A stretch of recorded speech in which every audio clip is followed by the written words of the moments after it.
दिल्ली विधानसभा चुनावों में बीजेपी को भारी बहुमत से जीत। अब अगले कदम में सबकी नजरें एमसीडी मेयर पद के चुनाव पर।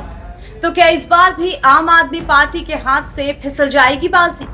नमस्कार, बहुत स्वागत आपका एनबीटी ऑनलाइन में। आपके साथ मैं हूं ऐश्वर्या।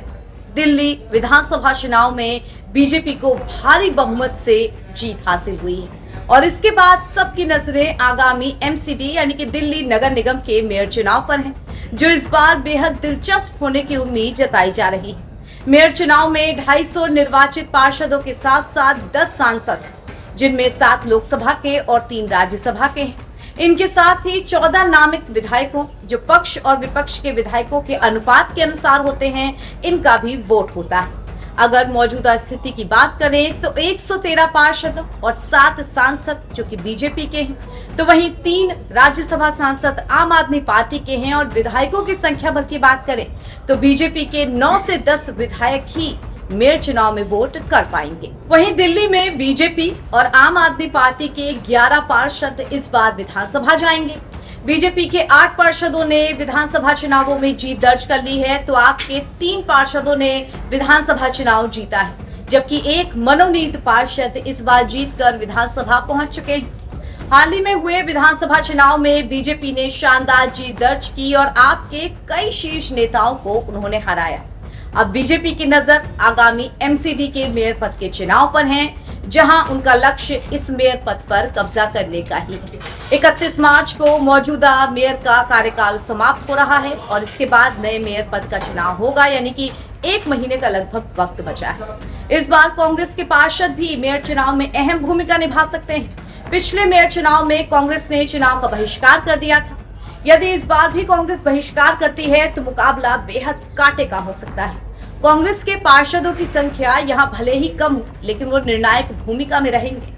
विधानसभा में प्रचंड बहुमत पाने के बाद मेयर चुनाव में बीजेपी के 9 से 10 विधायक वोट कर सकते हैं, जिससे सदन में बीजेपी की संख्या बढ़ जाएगी।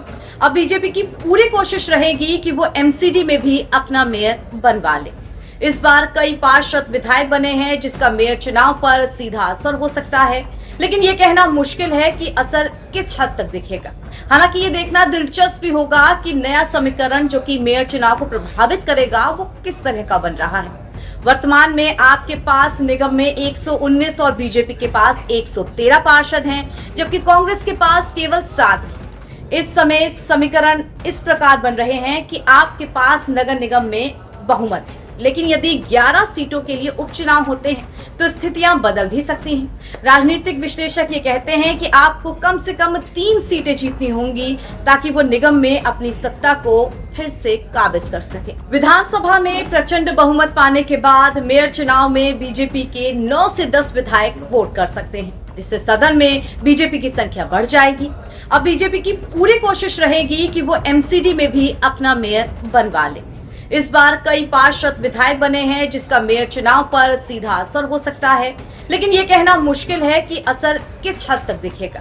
हालांकि ये देखना दिलचस्प भी होगा कि नया समीकरण जो कि मेयर चुनाव को प्रभावित करेगा, वो किस तरह का बन रहा है। वर्तमान में आपके पास निगम में 119 और बीजेपी के पास 113 पार्षद हैं, जबकि कांग्रेस के पास केवल 7 हैं। इस समय समीकरण इस प्रकार बन रहे हैं कि आपके पास नगर निगम में बहुमत है, लेकिन यदि 11 सीटों के लिए उपचुनाव होते हैं तो स्थितियां बदल भी सकती हैं। राजनीतिक विश्लेषक ये कहते हैं कि आपको कम से कम 3 सीटें जीतनी होंगी ताकि वो निगम में अपनी सत्ता को फिर से काबिज कर सके।